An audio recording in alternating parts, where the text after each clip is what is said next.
It's not destroying, it's making something new. My name is Matthew Kroll. And you think I'm out in the garden pining for you? My name is Shahir and Matt. Yes, I do. And this is the only podcast about movies, specifically the film Annihilation. Annihilation. It's just such a good word to say out loud, isn't it? It's a great word. But you know what? It's really hard to spell. It's one of those words where I was like, I get the I and the A around the wrong way. It's just wrong. It's just wrong. Hopefully easier to talk about than to spell. Bada bing, bada boom. Wow. Yeah. We're going, okay. Yeah, we're doing an all pun episode today. Oh, no. That sounds like it could be problematic. I was trying to make a pun. It failed. Hi, everyone. Welcome back. Thanks for coming and listening to us once again. We are the only podcast about movies for anybody. Yeah, we are. Excellent. Officially Topam. You hate the anagram, but that's what it is. No, I prefer Toe Jam. Toe Jam, yes. Yeah, we're a Toe Jam and Earl. And the only podcast about Toe Jam and Earl. And we are here to, I don't know, what are we here for, Shahir? We are going to discuss Alex Garland's second sophomore feature. Is it sophomore? I don't actually know these terms. Freshman, sophomore. Sophomore. Sophomore is the second. Sophomore directorial. Of course, yeah. He's been around for a while.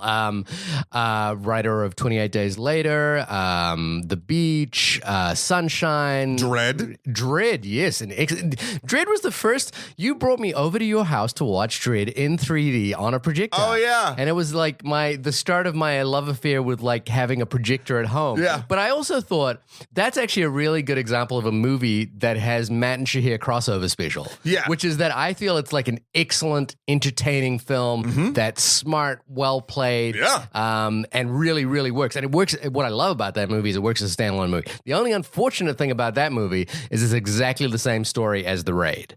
Yes. It's literally identical. But then you just sort of put the Judge Dredd stamp on it, and that gets me through the door. Not that the Raid's great too. It's just that's how that works. It's just the only unfortunate thing, and it's not an intentionally unfortunate thing. It's just an unfortunate comparison. They're never gonna make that sequul. God.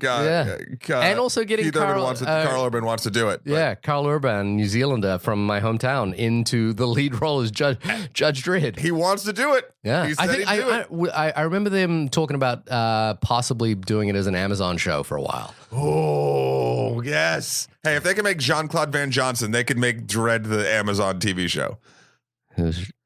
Jean-Claude Van Johnson it's a surprise. It's what Amazon does. They sort of like they do their pilot, and then the subscribers vote, and then they decide what to do it. Jean-Claude Van Johnson is a Jean-Claude Van Damme.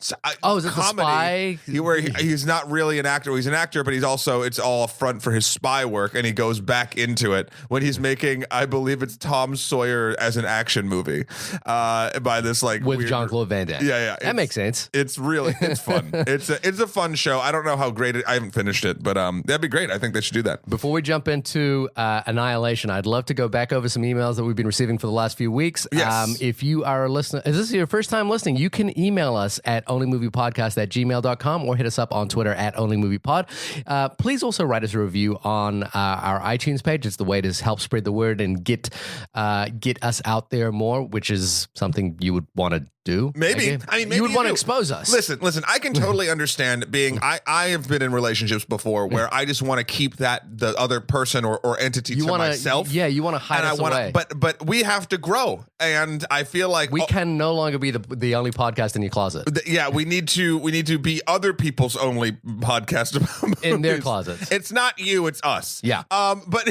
let's share some of the people that have been sharing and talking to us. Maya via email. We've been really enjoying these emails. What up, Maya? First up, she wanted to talk about Phantom Thread. If you go back to our Phantom Thread episode. So again, I have to agree with Shahir and Jamie and say I really enjoyed this film. Actually, I think that may be misquoting you. You did enjoy the film, right? I did enjoy the film. Yeah. Thanks, Maya. No, I did enjoy the film. I just didn't fall in love with it as much as the both of you did. I think it's an excellently made film that I enjoyed at the time watching. Right. And I agree that is your opinion. Yeah, exactly. And she wanted to talk about, I think the point that she wanted to disagree with was this notion that Alma doesn't have any agency. And I don't agree with that. We need to see her story to bring agency through. So I think there was a back and forth in that episode where we were talking about whether we needed to see more of Alma's backstory. And an interesting couple of facts since that episode is that P.T. Anderson said they actually did shoot scenes where they reveal her story. Yeah. and he kind of eventually felt that they were unnecessary to the film. Also, that'll be an interesting conversation about the film we're going to talk a majority about today, Annihilation. There's some things with Natalie Portman's character, and it actually ties in very well. So we'll see if that plays through in the same way it did in the Phantom Thread or Phantom Thread. I also I found an interesting academic paper about agency in film that I forwarded to Maya, and it's a really cool interactive experience where you can actually figure out they try to characterize what agency actually means, agency versus power, and it's basically taking the Bechdel test and trying to like put trying to quantify it in a sort of more academic way. Okay, I can post the link up, but it's called Movie Biases. And you should give it to me because you're not on Facebook anymore. I'll put it on our Facebook page and we can do it there. The paper is called Power and Agency in Modern Films, and it's really interesting because they also get into this notion that I think is problematic when you're talking about a film like Phantom Thread, which is a historically based film or set in a time period where agency between men and women is actually a different categorization. So they talk about the fact that power and agency are two different things, and they go into some detail into discerning what actually defines agency, because agency in a modern context might actually mean something along the lines of being able to make decisions in front of your peers or having positions of authority. But agency in a cinematic sense might actually mean being able to take control, make decisions that affect the outcome of the narrative, which I think is a closer example of what Alma does in Phantom 3. And maybe agency might have been a miscommunication on my part.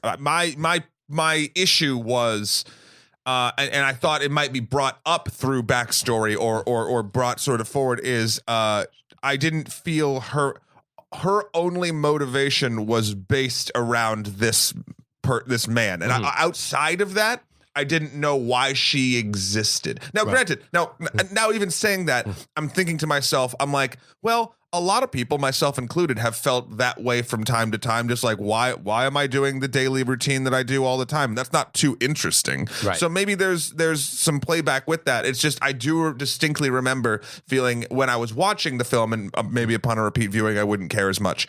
Because it felt uneven to me, the amount of care and development they gave Woodcock and they didn't to her. And I can see that maybe the director wanted to just not do it, or for time, or cut it out, or wanted to really get to the meat and potatoes of the relationship. But for me, I like it when, if we're going to deal with the relationship with two or more people, I'd like even time on both. I guess my only thought about that is that we are entering a phase of film criticism now where film criticism is very vocal, and people are responding on Twitter to films. People are talking about it online. On podcasts? On podcasts. Apparently there's another one. And we're also getting into this phase now where social movements are gaining massive traction online. So, for example, the Me Too movement. And I think we're getting into this sort of interesting period where we might get into a phase of projecting our social consciousness of the moment onto films that don't necessarily need to reflect that. And so we're getting into this period where, for example, Phantom Thread is not a movie of the now. It's not a movie that reflects current social trends and to sort of try to infer or project social trends onto it. What's a social trend that I'm projecting? For example, the idea of agency, like the idea of power for women, which is a modern social context, but not that was necessarily. Never what I was saying, though. And again, I think I misspoke when I said the term agency. Right. I think it's more about if I'm dealing with multiple characters in a relationship, I don't want it to be incredibly one-sided unless it really serves the narrative. And I don't feel that it did really serve the narrative to have it be one-sided in not only information I have about them, but just sort of what makes them tick. All I know about Alma is whatever Woodcock is doing is what's making her tick. Right. And that to me is just a little bit more empty than say Woodcock, who has his design stuff and all that stuff. And again, I'm recounting this of about a film I saw a month ago. And the initial feelings I had of it. I guess I misspoke. I don't want to open up the conversation on Phantom Thread. I think we said what we wanted to say. Go back and listen to that one. Yeah, in that episode. But I think we're in sort of an interesting period, and I think we're experiencing this sort of like mild sense of dislocation where we are requiring films to live up to modern social trends when they either aren't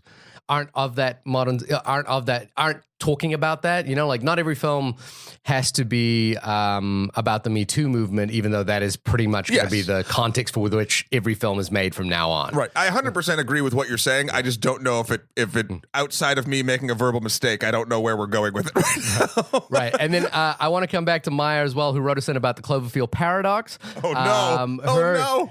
Her decision here was she did not like it at all. Oh, what do you mean? And she figured out after reading some reviews on the movie, one was that J.J. Abrams and co. decided to make 10 Cloverfield Lane into a Cloverfield movie in post and made Cloverfield Paradox: The God Particle into one during the filming. And I thought I feel like this is what justifies why 10 Cloverfield Lane is a better movie than Paradox, but also why the connections between the three films don't make sense.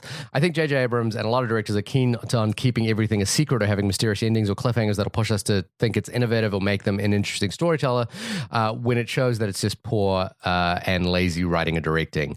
The Cloverfield Paradox is an interesting one in terms of like the context for which it was released. At which point it morphed into a Cloverfield narrative is kind of up for debate. I think my takeaway from the Cloverfield Paradox is it's unfortunate that it became.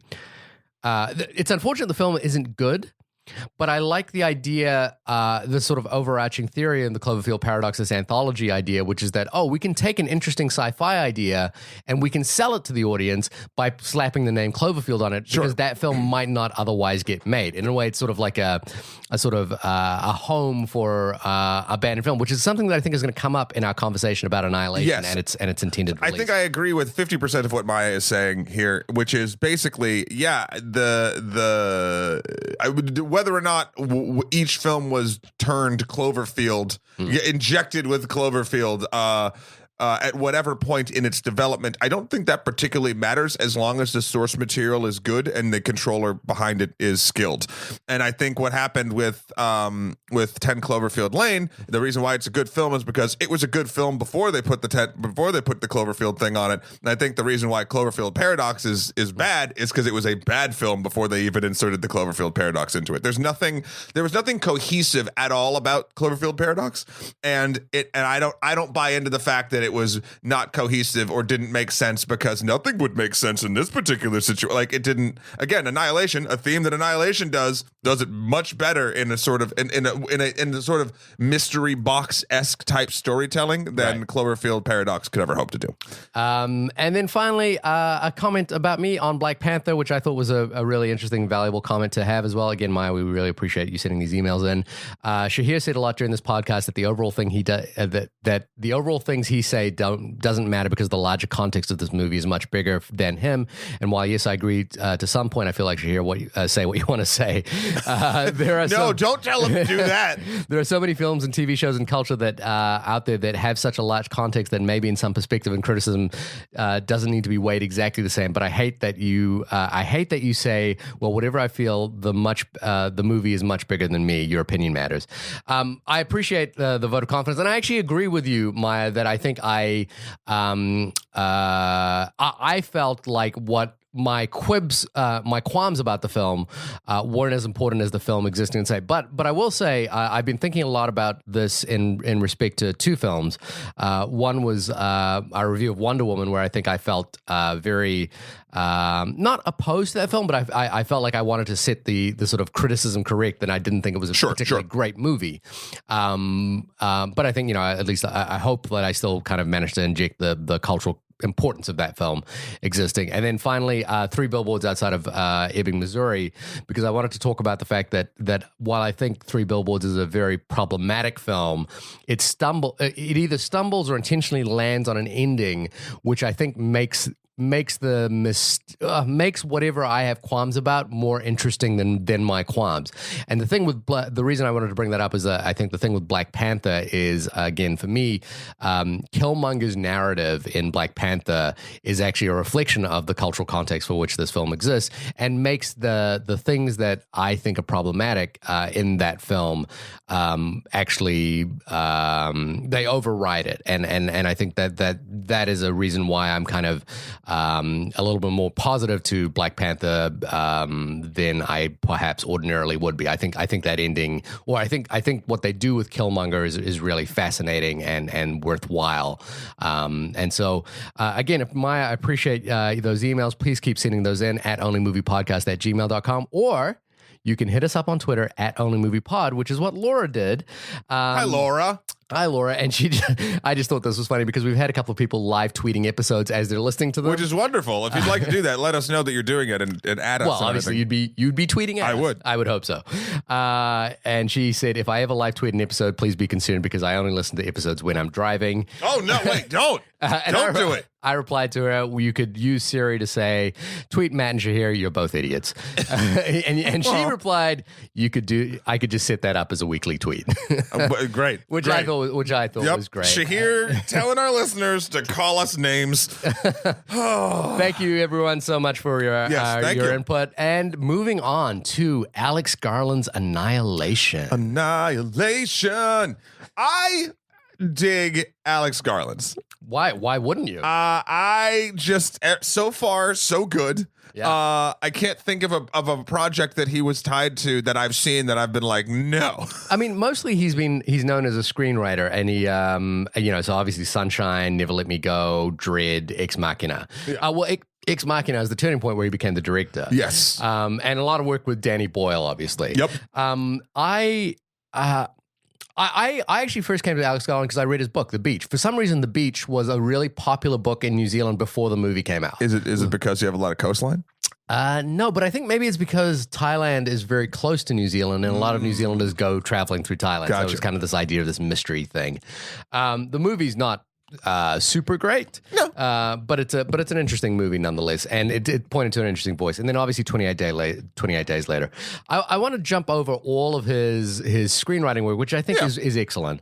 But Ex Machina, I think, was a movie that came out in the first year we did this podcast, and I think both of us called it out as a movie I wish we'd reviewed. Yes. Because it was a movie I was completely enamored with. I thought it was smart. I thought it was philosophically intriguing, and it really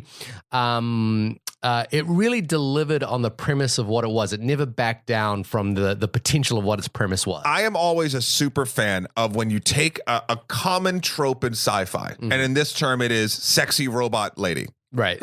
And you make a incredibly deep and meaningful, not only character study, but like study of sort of what humanity is and what it means to be human out of that. Yeah. Like you start with something incredibly pulpy. Yeah. And you turn it into something that has a ton to say. Yeah. And that's always something I'm a huge fan of. Just because there is so much pulp out there that has nothing to say. It also has one of the best dance scenes ever put to film with my man crush Oscar Isaac certainly killing it on the dance floor. Mm-hmm. So I obviously when it's announced that Alex Garland has a new film coming out, I am first in line. Oscar Isaac was in it, though he looked very different. I thought I don't know what they did with him, but they made him look much different. Did you know that that there's a great story of how he would be filming The Last Jedi at the same time as he was filming Annihilation? So he would actually come in from The Last Jedi with the longer sort of shaggy hair, and they just slick it back and put him into Annihilation that day. Wow! So he was doing double duty in both films. Well, he's such a great actor, regardless of hairstyle. He felt in this film, and we'll get into it a little bit more, but just so much different than I've seen him. Yeah, and and what Alex Garland did with him with Ex Machina is so different to what I've seen him in. He's got that. I mean, it's kind of. But he has the post swagger in Ex Machina, but from a different place. But you're getting the same bit of bravado, just a different flavor of it. So like I can see that sort of correlation. But here and a couple other places that I've seen him, I just love it. Every time I see a new Oscar Isaac movie, I'm like, there's a new Oscar Isaac. Yeah, well, I think it's a little bit rote right now, but the comparison to young Al Pacino doesn't go unnoticed, and I think it particularly comes from a film, A Most Violent Year, sure, which I think really was his most Pacino is. But he's great. I think he's got that characteristic that I always want to see in actors, which is that he can be silent on screen doing nothing, and I'm still like, I could watch it for an hour. Yeah. And he's not in this movie much. No, he's silent on screen. Natalie Portman is the full protagonist of She's this the film. titular annihilator. And she's the annihilate. No, she. I'll see anything with Natalie Portman in it. I like Natalie Portman a lot. And this is something interesting. Sort of. I like Natalie Portman, or at least the public persona of Natalie Portman, quite a bit. What's the public persona? That she is a skilled actor who gives a shit about her projects, but is also like a pretty fun and good human. Right. She knows when to poke fun at herself, when to be serious. She does stuff like she just redid on SNL. She redid a Natalie rap 10 years later or whatever, which was like hilarious. She made fun of the prequels a little bit, or like defended them, depending on how you're talking about it. Right. But then she does like films like Jackie. Yeah. And no matter what she's doing, no matter what piece of work she's involved in, she gives it what I would consider her 100% and her all, even to the point of there's a reason why, and sorry, I'm going to MCU land, but there's a reason why she wasn't involved in further Thors. When she originally signed on for Thor 1, she's like, look, I don't want to be a damsel. I want to have, I'll use the term agency, probably wrong in this film. I don't just want to be the love interest. And then after Thor, The Dark World came out, it was very clear that that's really all that they were going to do with her, despite promises that probably were made, etc. About the sequels will be better. So then she didn't want to do it anymore, and she left. Right. And while I love the MCU, I 100% respect anybody's involvement in any project being like, you told me I could do this thing, you're not doing this thing, well then I'm walking. Right. Like that's something that that is some moral and high ground swag that I really appreciate from her. She's also an accomplished academic, by the way. Yeah, she has a doctorate in psychology, and she's a published author of chemistry papers. And Chevalier and I, my wife and I, were kind of looking at her papers last night, and she also has an MBA in making us all look like lazy assholes. Yeah, because because we don't have any of those. We don't do any of this shit, except for my wife. Yeah, no, Chevalier. Okay, yeah. So Chevalier's out of the. Yeah, she's fine. Yeah, you and I, we're idiots. We're literally just talking Laura about. tweeted us. No, we already did it. We already did it. But I just recently watched Jackie for the first time about a month ago with my mother, because my mother is like a Jackie O fan. And it was really interesting because that movie does not do what you think it's going to do at all. And it was odd watching her performance, because her performance is so stilted and it's such a performance. But then we kind of watched scenes of Jackie O doing the exact same, and it was like, oh yeah, no, she's pretty on point with this accent and what she's doing. She's so on because she's not good. Like Jackie O wasn't really good. But so here's a great actress having to greatly act someone who can't act. Yeah. And I'm like, oh. And when I saw that, I actually saw she was at a post panel discussion after the fact, and she was just talking about the transformation and how sometimes people were like, oh, the accent is too strong, and then she's like, really? And then they play a clip and they're like, oh wait, no, it's perfect. The accent is exactly on point. There's sort of a thing with doing real people as an actor where you want to like either do the thing 100%, for example, Malcolm X, Denzel Washington, Malcolm X, or you want to do your own interpretation of it. So I'm thinking of Frank Langella in Master of the Universe, Skeletor, in Master of the Universe, Skeletor, as Richard Nixon, which in that terrific movie Frost Nixon, where he doesn't sound like Richard Nixon, he doesn't act like Richard Nixon, but he's so 100% Richard Nixon. It's kind of a weird, strange thing. Irrespective of our love of the actors in this film and the filmmaker, tell us what's the IMDb synopsis of Annihilation? Well, you're gonna love this. A biologist signs up for a dangerous secret expedition where the laws of nature don't apply. Accurate? Is it? Accurate? Does she? She does sign up. She signs up, I guess, and the laws of nature are different. Yeah. There are still laws. That's something we'll talk about in a little bit too, which I thoroughly enjoyed. One other thing before we get into a bit of the more first impressions and things like that is let's talk. We've been talking a lot about distribution. Yeah. And this film has an interesting distribution path. Yep. It's going to be released on Netflix in a couple of weeks, isn't it? Or yeah, so I'm not exactly sure the 100% of the details, but it was given a theatrical release in the US, Canada, and China this week. And then I think in 2 weeks, all of the international rights were sold to Netflix. And now Paramount and Netflix are getting pretty buddy-buddy. We had the Cloverfield paradox for whatever reasons we've talked about before. Go back and listen to that review. Yeah. But now we have this sort of like weird hybrid thing, and I'm wondering if Paramount or movie studios are trying to do this sort of if you can't beat them, join them, but do it carefully, or keeping your enemies close or your friends close and your enemies closer, sort of thing. Because like maybe they're trying to find a symbiotic relationship that won't be destructive to cinema, or maybe they think that maybe. And then the other thing is maybe they don't feel like based on test screenings or things like that like this would have been a film that would do well in certain markets in that regard, so they wanted to release it. And I don't think the filmmaker, I don't think Alex Garland was thrilled with this distribution deal.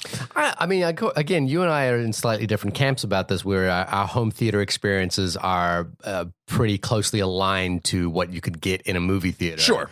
We both have projectors. We both, like have good sound systems. We both, like blackout curtains and all that sort of stuff. So it's kind of, like we can. For me, if you told me Annihilation was available right now on Netflix, yes. I wouldn't go pay for it in the theater. I would watch it on Netflix immediately. Yeah.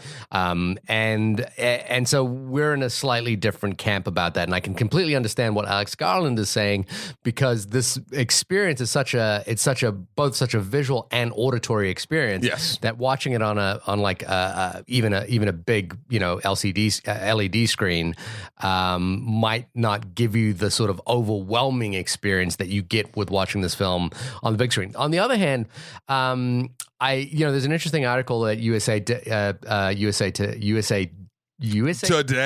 What am I? I've never said USA Today out loud, and really? And I stumbled on the A, and I was like, it should be US Today, but no, it's USA Today. USA Today, and I was like, the sort of anyway. Wow. And they were talking about the notion that it's a struggle for smart sci-fi to find its audience in a Star Wars universe, in a Star Wars world.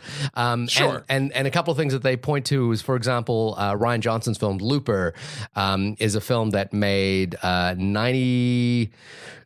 Where is it here? It made $66 million off a $20 million budget, and Star Wars: The Last Jedi made $618 million off a $220 million budget. So they're just in entirely different scales. Although mathematically, Looper is a more successful film. It's a film that less people saw, even though it's an original film. It's a smart science fiction movie. It takes like some of the time travel ideas that we've seen in films like 12 Monkeys and Back to the Future, and kind of flips them entirely on their head in an interesting and new way. And it's a similar conceit with Ex Machina. Ex Machina is not a entirely it's not a blockbuster hit, although it was well received. Yeah. And so the other film they talk about is Arrival as well. God, I love Arrival. Yeah, it's great. It was your number one movie that year, right? Yeah, I love that movie so much. It's a fantastic film, and I think one of the things the article points to is this idea that. The reason I also wanted to bring this up is something we started talking about last week in the Black Panther episode, when we talked about science fiction trope, the idea of Wakanda as a science fiction trope. And I think the idea of Wakanda as a science fiction trope is absolutely 100% true, but it's a different kind of science fiction trope to something like Annihilation or Ex Machina, or where and what the USA Today article points to is that Wakanda and Star Wars and the Marvel Cinematic Universe are science fiction in the way that they still deal with universalities. So they still deal with the universality of like what it means to be an American, what it means to be a human being. What it means to I'm following you so far. Yeah. And whereas Annihilation, Arrival, Ex Machina, Looper are much more about the unknown. They're much more about things where we don't have a definition of what this potentially means. Yeah. Particularly the end of Annihilation, where there's an entire visual sequence in Annihilation, which is there's almost no correlation between humanness about it. Yeah. The other film that I've just been rewatching a lot recently is 2001: A Space Odyssey in that respect. In 2001: A Space Odyssey, it's almost what that film is trying to do is visualize the indecipherable. It's trying to visualize things that are indecipherable. So those are two different modes of science fiction. Not saying one is right or wrong, but I really like this type of science fiction. I do too. The type of psychedelic, the type of unknown. But it's coming back to the Netflix thing. It's important to note that this is a much harder sell to your Friday night popcorn going audiences. This is a much harder sell to people who want to see, who want to be entertained, which is why in a economic model where the Star Wars universe, the Marvel Cinematic Universe, are such a behemoth, such a overwhelming powerhouse, that these kinds of films, it's hard to find an audience for. Yes. So this isn't even a counterpoint. It's more of a side point. Mm-hmm. If there's something, look, I want them both to exist, right? Mm-hmm. And the problem is, and I've noticed this actually a lot more in gaming, and now I'm starting to see it more in film, is that companies just see success somewhere, mm-hmm. and then they're like, that's the only way to make a successful thing, because look, they did it and it's proof, and they don't want to try a different thing because it's riskier. Yeah. The thing I'm thinking of actually was in video games, they said for some reason, and for no real correlation, I've looked at the data that they said survival horror games, single player survival horror games are dead. They don't want to make, it was because Resident Evil 4 came out and was a little more actiony and everybody loved it. So they said survival horror is dead. Then they didn't make the next couple Resident Evils. Wouldn't that be like survival horrors, thriving if Resident Evil 4 was because they made it more action oriented than like a standard sort of sneak around or be afraid sort of thing. It was more action game. They're like, it's an action shooter now. So they made 5 and 6 more action shootery, and they were awful. And then finally, when it came back to return to form for Biohazard or Resident Evil 7, they made it survival horror again. And they were so shocked that people wanted it. But the company decided that. Right. Just because they did a switch. With film, it's the same thing. Like you were even saying, so Looper is a more financially successful, though granted lower bet, lower reward, lower risk, lower rate. Yeah. What I want is for both to exist, and what might have to happen to do that. And I think this Netflix, I like this Netflix deal, because it feels like they're looking for a way to produce this thing and also still make enough profit so they can produce all of their things. Yeah. And look, this is a sort of selfish thing about myself. Yes, would I want everybody who would want to see Annihilation in a theater-esque setting to be able to see it? Yeah. Sure. And right now they're kind of doing that. If this was a Netflix exclusive and you could only watch it and I could only watch it on like a smaller TV with a crappy sound system, yeah, I don't think I would enjoy it as much. But it's also sort of it's putting its onus and its what's the word I'm looking for? It's pointing itself in the direction of a person that I am. Right. Does that make sense? It's this like weirdly more cerebral sci-fi that and akin to a 2001: A Space Odyssey, like that you would want, like people who want to experience films like that are more likely to have setups or put more of their dollars that they have available towards setups for enjoying things like that. So it's more of a sort of time may tell with me. Yeah. But if this is what has to happen to keep both my popcorn MCU nonsense alive and also give me thought-provoking and heady sci-fi that might be a looser and a tougher bet to make, I will take it. Yeah, I think the only problem there is the thing that you pointed out about Resident Evil, which is that you get into the situation where if Annihilation doesn't do well, they're like, oh yeah, no one wants this. It's like, well, yeah, it's really like I've just had this experience. I've had a couple of experiences recently where I've been pitching films, and I pitched a film where like you do the sort of classic thing when you're pitching, which is like describe it in comparison to another film. It's this plus this. Yeah, this plus this, exactly. Which apparently is not a good approach to take. But I mentioned two films that I think are, like arguably, some of the best movies ever made. When Harry Met Sally meets The Thing. Yeah, that's exactly what I said. Yeah. It's like a love story between a creature and Sally. And hey, Shape of Water. yeah, there you go. You just pitched. I can imagine the pitch meeting of Shape of Water. It's like when Harry Met Sally met The Thing. And they're like, no one can make this. And Guillermo's going to make it. They're like, oh, yes, okay, he can make it. But I pitched two films that have appeared on top 10 lists around the world for the decade. And they were like, well, neither of those two films made money, so that's not a really. No. So no. And I was like, maybe one of your films has to be a moneymaker. Exactly. So I've got to just say Star Wars meets this, or, The Avengers meets this. Harry Potter meets this. meets the Phantom Thread. That's actually the way that equation should work. And so it's odd to me, but I guess we sit in a privileged position in that we can talk about the film industry as an art form, and other people sit in positions where they have to talk about it as a business. And if you in the business, it isn't working in continuation. Well, our professions are also the business side of this nonsense too. Well, but we're content creators, not necessarily distributors or studios. You know what I mean? So we have slightly our overhead is lower. Yeah, we have slightly different priorities. Yeah. At any rate, if anyone would like to sponsor us, by the way, we have a Patreon. No, we don't. We don't have a Patreon, but maybe we should. Well, maybe one day. Coming back to the actual. So now let's come back to the actual privileged position we sit in, where we can make judgment upon the content of Annihilation and where the Annihilation actually worked. Do you want to go first, or do you want to do it? Just about what sort of first thoughts we're talking about? The thing that we do on this podcast. Oh yeah, well we're a half hour in by time. Look, I went in and I saw the trailer and I thought the trailer looked interesting but not great. And in fact, you don't watch trailers. You just watched the trailer right before we started this, and you're like, oh, I'm glad I didn't see this trailer. Mainly because I felt like the trailer gave away every beat of the film. See, I didn't.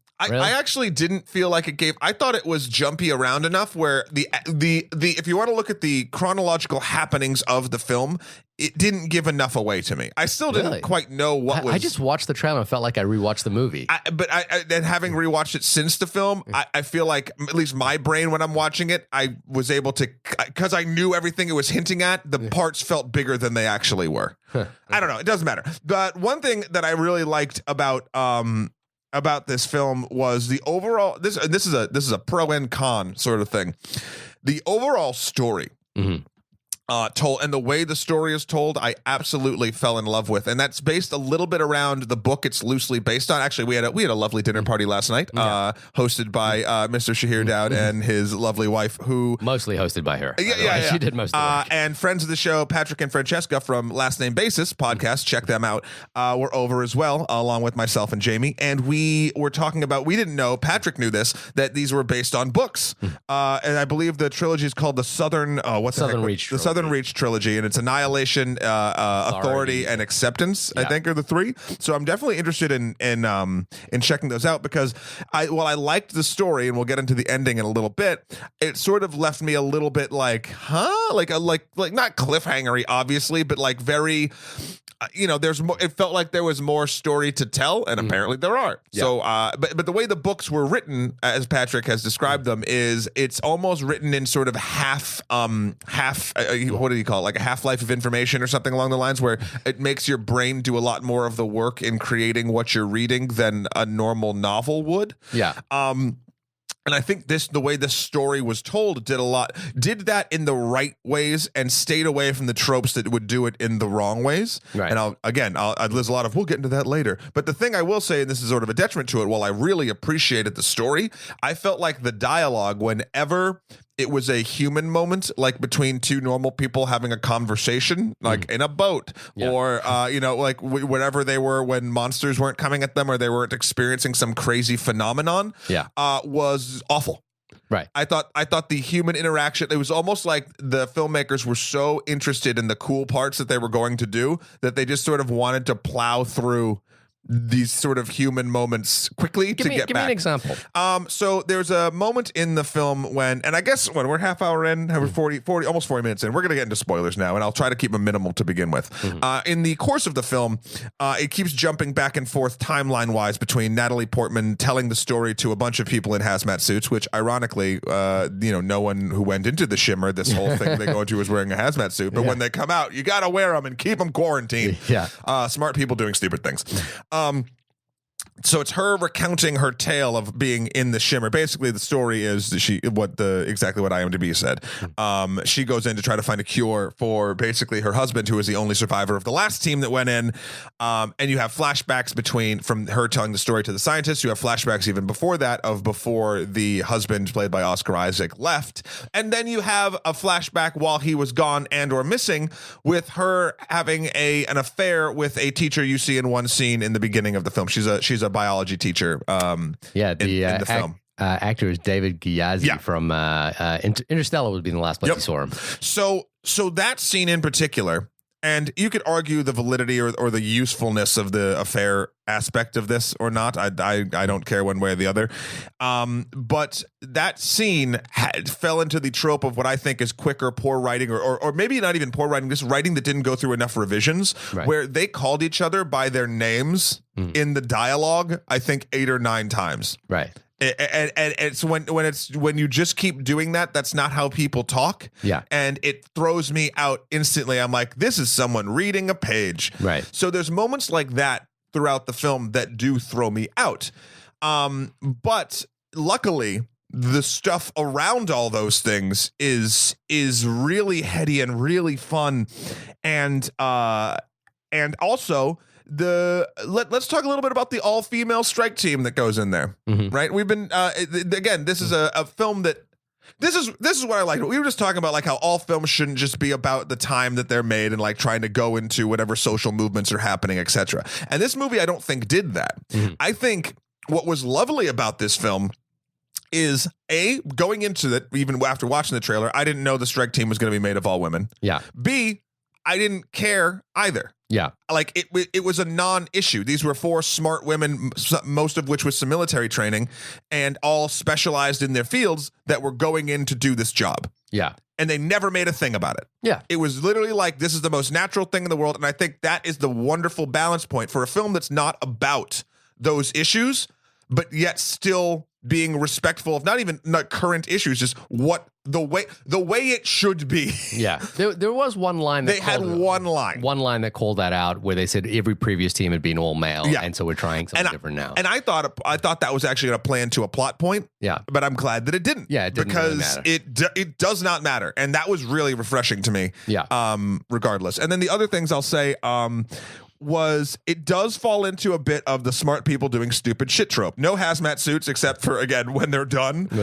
Touching things without gloves everywhere, and not wanting to watch like footage that they find, like clues for things, because it's too scary, and someone literally used the term, it was a trick of the light. And you're like, you're fucking scientists. Like, that's not how a scientist acts. To be fair, she's not a scientist, that character. What was she? What was her job? She was a ambulance driver or something like that. She was a paramedic. Okay, that's fair, but still. And then the final straw. There's a moment where they're camped out at a base about halfway through Act 2, and they're like, there's a tower. There's like a watchtower 3 stories up, where there's one stairway up that they're all sleeping in, and they're determining someone's going to keep watch. Yeah. But the person keeping watch is in a small shack on the ground. Yeah, and I'm like, that's the dumbest tactile move. And then when they go down, and then once they hear something, they all come down from their safe place where they had the best vantage point. Yeah. And something bad happens. Yeah. So like little things like that threw me. Yeah. And then the final thing I'll say, and again, I this is why you come to me sometimes, is I make the video game analogies. This film's look and actually musical feeling is so influenced by the video game The Last of Us. Yeah. Okay. So the type of villains, or sometimes in Last of Us, are those fungus, the clickers, the whatnot, and the way that person split apart in the pool with all the stuff growing out of it, and actually just the way the jungle looked with all the different stuff looked very akin to the art direction in that game, and the music, the slow, or not even slow, but like the guitar riffs, that was straight out of there. And I noticed that there was actually a PS3 in Natalie Portman and Oscar Isaac's home with a couple cases, and I couldn't tell if it was Last of Us or not, but I was like, whoever was doing art direction at the very least there was some definite homages to that in there, which I really liked, because that game is probably one of the most artful games I think ever made. Just started playing it, actually. Yeah. I played it before, but I didn't finish it, and I just got a PS4. So yeah. Anyway, that was. I mean, I dug. Oh, and this is where we'll get into. This is a film that wants you to talk about it. Mm-hmm. And a lot of times in these Star Wars and we do talk. It's funny. Star Wars, I don't think wants you to talk about it, but it just people want to talk about it. Yeah. This is a film that I think when you leave the theater, if you're going with your friends, you have discussions. Yeah. And it's not based on, it's not canonical discussions. It's what does this film mean discussions. Right. So I liked that a lot. Yeah.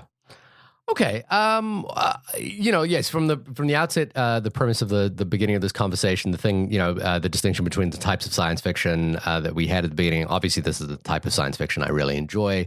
I felt, and something I've also been rewatching recently was Andrei Tarkovsky's film Stalker, which I bought on the Criterion Collection, which is on sale, and there was a lot about the Shimmer that reminded me of Stalker, which is in Stalker there's this place called the Zone that people go to for things they want, and in the Shimmer, the way the Shimmer work kind of felt like this unknown sort of area. Yeah. And I really I liked the idea that they were trying to find a scientific underpinning to the Shimmer, and they even talk about this idea that the Shimmer is. And this is a spoiler, obviously, at this point. We hope you've seen the film.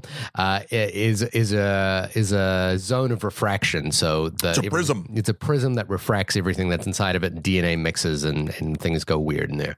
I really like that. I agree with you that the some of the relationship stuff that the film really highlights towards the beginning and gives Natalie Portman sort of a reason for being was a little on the nose, a little bit. I'm never really I think Alex Garland is too good a writer to make people saying their names feel bad. What I sort of get what rings false in my ears when people talk about ideas more than they talk instead of having conversations, and when it feels like the writer is trying to communicate exposition or an idea through the dialogue as opposed to having a conversation. That's the thing that always kind of rings.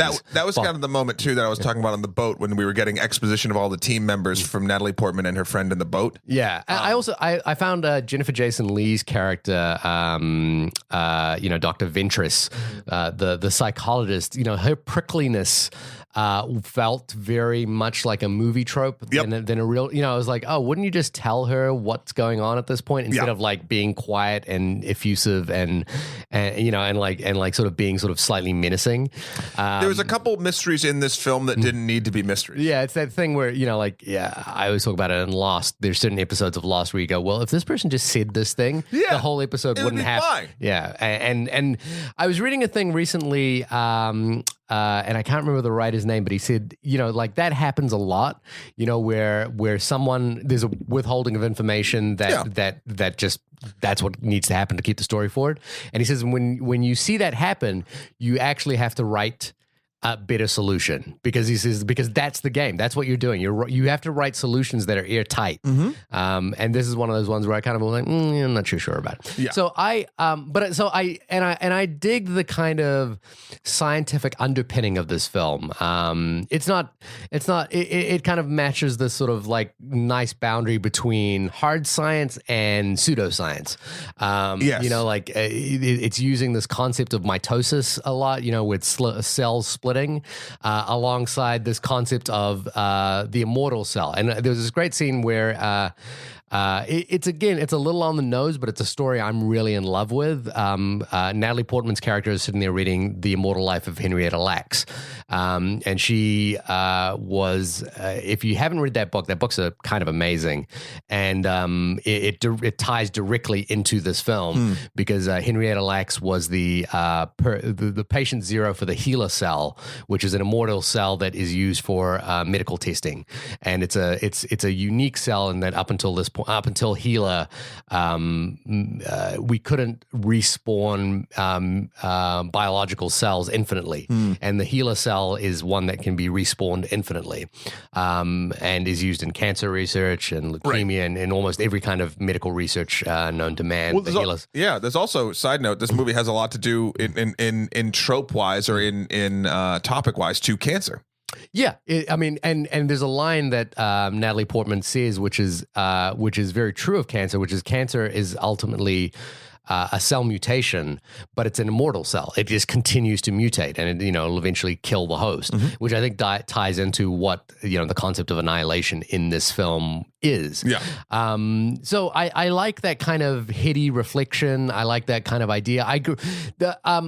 This is sort of a plus and a minus for me. Is the first thing I said, that I wrote down after I saw the movie was like, I think Matt's going to dig this, because I think one of the things we talked about in a couple of our video game panels is like video game movies that don't have video games attached to them. And I think this is a really good example of a video game, of a movie that feels like a video game, but doesn't have a video game attached to it. I was like, the kind of sense of discovery going into this place and like seeing like the Resident Evil videotape. The structure of the adventure is very gamified. It feels very much like a game. Yeah. And whether it's The Last of Us or anything, I just kind of I felt that true to it. And I think that because one of the things we've been trying to get to in terms of our video game discussions is the distinction between what makes something video gamey versus something that's cinematic. Yeah. And I think one of the things we've pointed to is a sense of discovery is really important in video games. And I think this film has that real sense of discovery to it. Yeah. I think I did a horrible thing, which is that, I've done terrible things, and this is my confession. Which is that I started reading the synopses of the James VanderMeer books. Yep.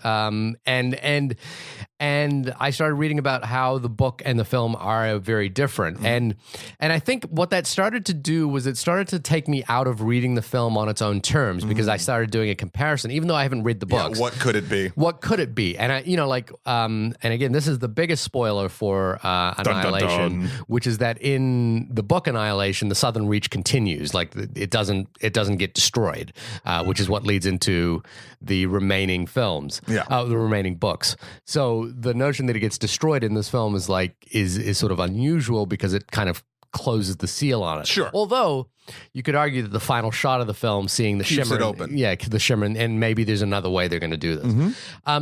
But watching the film on its own terms, I certainly enjoyed the experience. I certainly liked it a lot. It wasn't as enrapturing as Ex Machina. There was a lot of, that thing about the video game thing. Once Natalie Portman started firing guns, and it turned out she was like a quick fire shot or something, like one of the, a great shooter. There's a scene where she's fighting an alligator and she shoots it directly. I was kind of like, there's this weird thing, which is that I think this was, Alex Garland made this really hitty, but sort of chamber piece film with Ex Machina. It's a two-person hitter, it's a conversation film. Yep. And I thought that was brilliant and a masterstroke, and it was genius, and that's what that film needs to be. I feel like this film steps into sort of action adventure, and it doesn't need to be, because I think the ideas of things happening are more interesting than the action adventure. Like I think I would call this survival horror more than action adventure for using video game terms, because if you think about it, there's only 2 times actively where she shoots a gun. Right. But it's not shot in a gratuitous actiony way either. A lot of literally that alligator scene. And the bear scene. And the bear scene is more of a culmination of like a trapped moment. Yeah. Where, and you want to go video games, that's more Tomb Raider. Yeah. But the alligator literally is 3 shots. It's her loading the gun, shooting the gun straight at the camera, and then we see the alligator get shot a bunch and die. Right. But they talk about how, where did you become such a good shot? And it was I think the thing is like the ending of this film where it's about discovery and trying to put the pieces together and then going in a different direction are far more interesting to me than the action stuff, which I think. And I think that they built it that I think that's very obvious that that's what they wanted to do. Yeah, and the problem is that action stuff, I was like, it's fine, it's good, it's not terribly done, except for when things like you mentioned, like why are they in a watchtower? and then down in where the bear can just It's attack. utilitarian. And then the bear scene, I kind of like the first bear attack was kind of like, I was like, how did you not see that giant bear standing next to you? You know, like just things like that. And I kind of feel like this was maybe a case of Garland or whatever the producers in this film kind of saying, oh, can we kind of either beef this up a little bit and make it a little bit more pow pow pew pew pew pew. You know, like I don't know if I didn't. There was so little of it. I don't even if they did, if that was the beef up, they didn't beef it up much. They didn't beef it up much, and that's it. Does strike a good balance. Yeah. I think the ending is really interesting, and there are like a ton of little details in this film that I think are really, really good. For example, the fact that Natalie Portman ends the film with a tattoo on her arm that she didn't have to begin with, but another character has.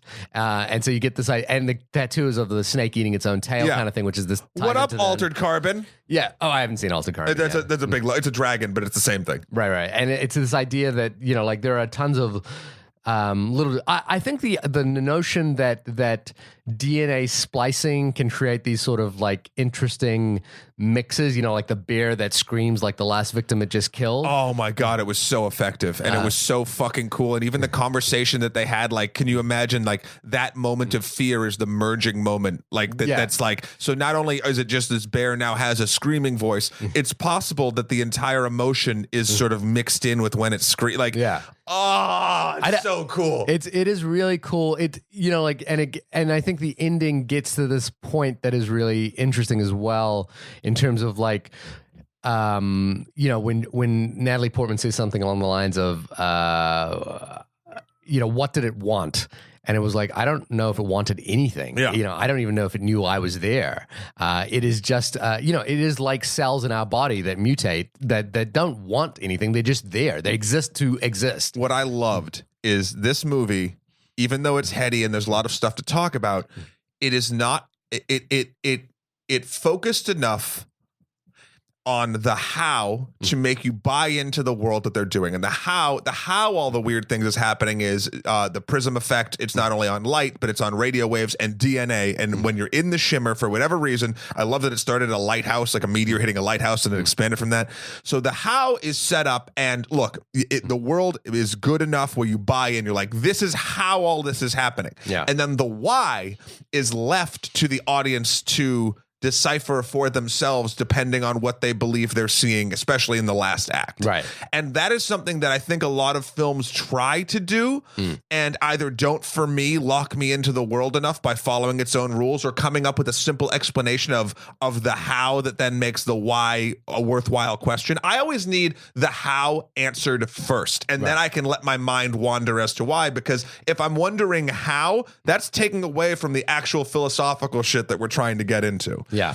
This film and the ending, I have some problems with the ending, but they're more technical problems. Right. So the end of this, Natalie Portman finally reaches the lighthouse after multiple team members, things happen to them along the way, good, bad, awful, nothing.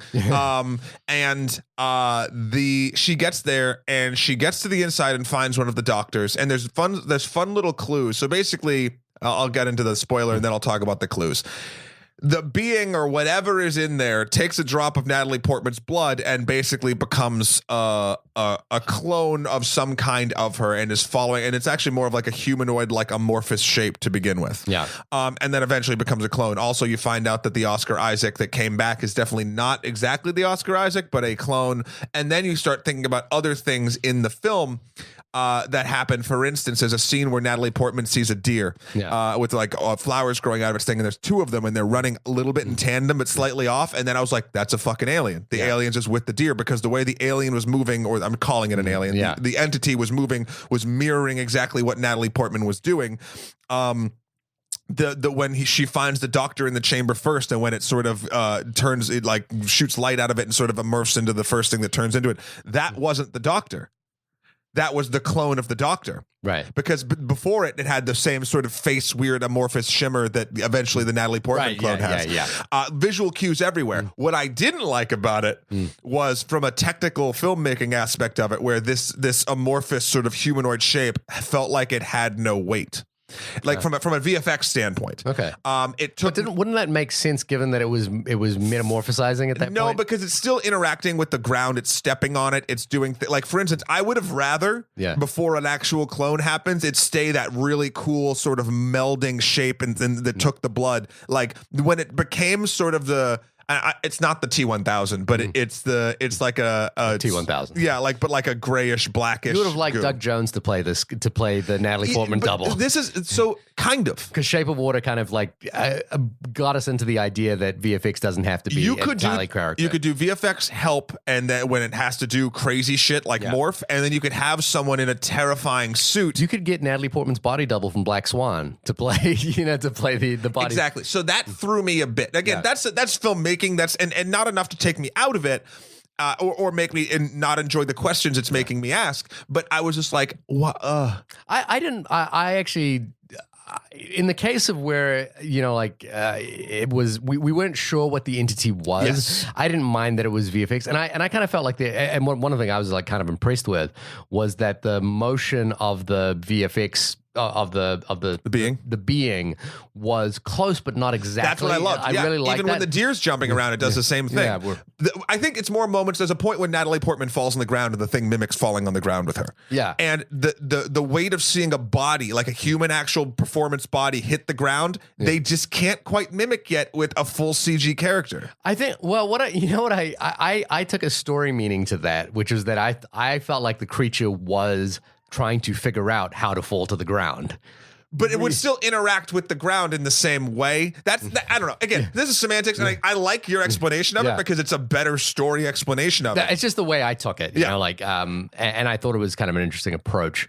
There's an interesting thing, which is I think we're all leaning onto the term annihilation in its sort of classical sense, which is that it's the entire destruction based on the coming together of two forces.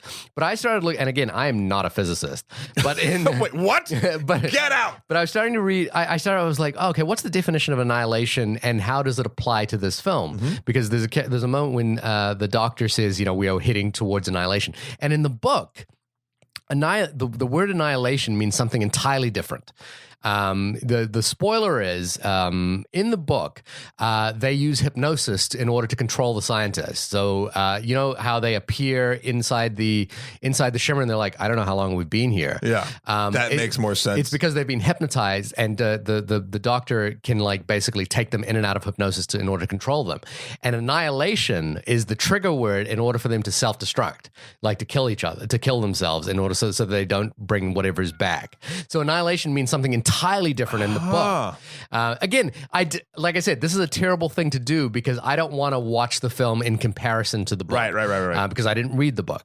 But the other thing I started doing was like in particle physics, and again, I'm just pretty much I'm not going to try and pretend I'm smart and I know what this means, but I'm just reading straight from the Wikipedia page, and I kind of have a sense of what this means, but I think it's kind of an interesting way to look at what the term annihilation might mean. Is in particle physics, annihilation is the process that occurs when a subatomic particle collides with its respective antiparticle and to produce other particles, such as an electron colliding with a positron to produce two photons. That's the Wikipedia definition of annihilation in a physical sense. I think what it actually leads to is the Higgs boson experiment where they're trying to shoot two particles into it. That's actually Cloverfield paradox. Got it. That's actually what they call annihilation, and it creates something new, which is the phrase Natalie Portman actually uses in the film, which is that it's not trying to destroy anything; it's trying to create something new. And what that got me thinking about was the asteroid hitting the lighthouse is kind of akin to the asteroid that destroyed the dinosaurs. You know, like it's basically reshaping the world as we know it. And I thought it's also telling the story that Prometheus and things like that are trying to tell, but actually telling it. Yeah, what I loved about it was I was like, when they were wandering around, kind of inhaling spores and stuff, I was like, you guys should have just watched the Alien Covenant to like know what not to do in this scenario instead of just doing the exact same thing. No, but look, I think we're going to get into our final thoughts about this. I did really enjoy this movie. I think this movie has got a lot of meat on them bones, even if the meat is decaying because of refracted. Because it's becoming crystal. Yeah, because it's becoming crystal. I loved the idea when she walked out on the beach and there were these crystallized trees. Yep. And I was like, oh, that is sand particles that have been trying to be plants. Yeah. There's plant particles, flower beds taking the shapes of humans because humans have been interacting with the thing, and it's like it's so cool. But it also then we see Tessa Thompson's character actually becoming one of those things as well, or modified. Yeah. So it's kind of like there's just this sort of internal refraction. Tessa Thompson was great in this film too. Yeah, I liked her. I kind of felt like she was. And it's weird because it's not that I hang out with scientists, but I know a lot of scientists, and there was something about her performance where I felt like she was a mathematician, wasn't she? She was a physicist. Where I felt like she was playing someone playing a physicist. Sure, she was being a little bit more shy. Yeah, a little bit shy physicist. Like the nerdy glasses and stuff. I that's neither here nor there. I loved the moment where plants started coming out of her veins and things like that. I thought that was really cool. Overall, I think this is not to me a home run like Ex Machina was. It's not a home run like Lupo was, where I felt like there was a clear, succinct line through the ideas that the film was trying to talk about and the way it executed them. That said, 2001 A Space Odyssey is a film that took me at least 3 or 4 goes before I really tuned into what that film was doing. Sure. So it might be a case that I feel like this is a film I want to watch a couple more times to kind of really see whether the film is landing the ideas that it has. If it is a case that this is they are going to eventually make other films, then that kind of lessens the experience for me. Yeah, I don't think they will. But I feel like the experience. It's telling that the experience is not a negative, despite me not being attuned to this film. You know what I mean? Okay. I think there is enough value. There's more than enough value in what I actually saw that it's like I said with Black Panther, where my initial sense of not being quite attuned to this film is actually okay, given that I think that this film does enough right. Sure. That I'm willing to. I do want to see it again. I want to give it another shot, and I want to try it. And it's not that I actually had a bad experience, and I actually, for the most part, actually really dug watching this film. And the final auditory, the final sequence is such a sort of mind meld of visuals and sound that I was and so terrifying and hauntingly beautiful at the same time that it kind of worked. I think the sort of reveal with not the reveal, but the resolution of the Oscar Isaac story felt. I don't think there was a resolution, and I think that's okay in this particular point. I think what it was that the Oscar Isaac story was that attempt at universalization that we talked about with Star Wars, where it's like about a human thing, whereas the alien, the Shimmer is this unknown. And I think it felt like, because again, and this is that horrible thing I did, which is that that story is not very prevalent in the books, and it felt like it was drawn out and made into a bigger thing, and I was like, oh, I see what it's doing, but it also kind of robs the film a little bit of its philosophical importance, because it tries to connect it to a human emotion, which I didn't think was particularly strong. Right. It's a trope. It's you're rescuing your loved one. I mean, that's what it is. Yeah. And conversely, in Interstellar, for example, I think that trope was done really beautifully in that film. So and it actually worked into the philosophical ideas of what that film was trying to do. So I have qualms with this film. I have things that I sort of, were like, I'm not too sure about this, but I want to give it another shot. And I really did enjoy it. Right. Okay. And I'll say I kind of had an opposite perspective with in true to Ex Machina. I love Ex Machina, but Ex Machina, I got it. And I understood what was happening. And even at the very end, Ex Machina didn't leave me with any new questions at the end of it than when it did in the beginning about what is AI and when does life sort of matter, and that sort of thing. That was a question throughout. Yeah. This film kept me to the point where it had me asking new questions about the kind of the definition of what annihilation is. It's not a bad thing. It's not a malicious thing. It's just how the universe works. Like, and it just sort of moved me forward in thinking and then left me with an ending. So for instance, yeah, the shimmer is now gone in a very you beat the final boss and the world is saved sort of moment, which I never particularly love. Yeah. But now you have a clone-esque type person that was mixed with whatever that entity was, being Oscar Isaac, and a person that was literally gene spliced for about 2 weeks in the Shimmer, being Natalie Portman. She's the original but altered. He's the copy. And it's like they both are together now. And what does that mean? And like who, at what point is you not you? Yeah. And like you can take it a lot of different ways, and you can take it even to the point of like, cancer cells and the way the cancer cells work being how the shimmer sort of functions. It's just, it left me with a lot of wonderful questions that I don't think the film is meant to answer. I think it's meant to have you start talking and asking those questions, where Ex Machina had one and it did incredibly well with that one. Yeah. And Ex Machina was the conversation about one topic, right? Yeah. And this is, well, what about this? And what about this? I dug it a lot. And despite the flaws that I brought up, the minimal dialogue problems I had, some of the special effects, just mainly in that last act being a little bit silly, and, very smart people doing very stupid things.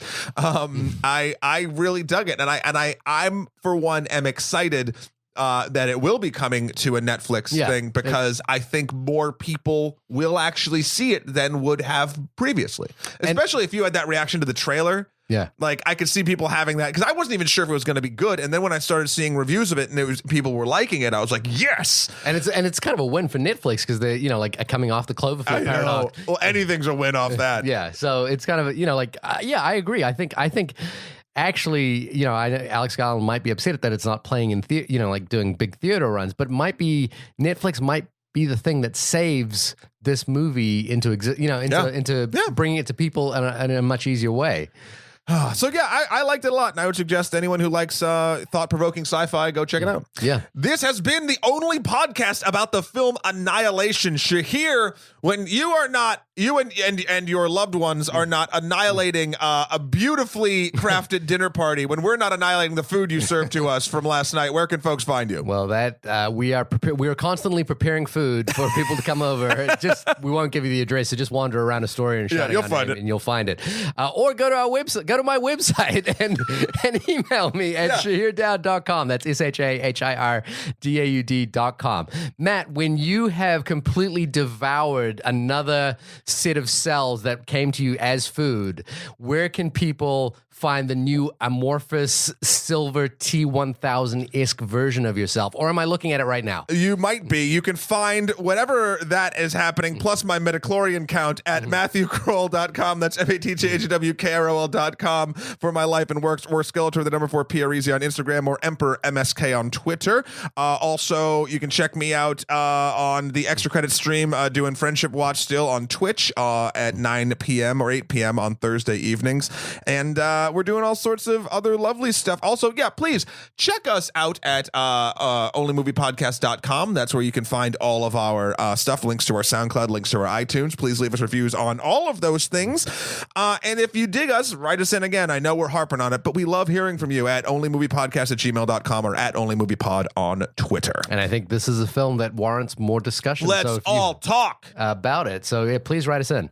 And so until next time, I think my good cinematic buddy, next time will be coming a little bit sooner than usual. Maybe. I know it'll be a lot colder. True. Where we are. True. Okay, we'll leave you with that, and we will be talking at you next week. See you later. Bye-bye.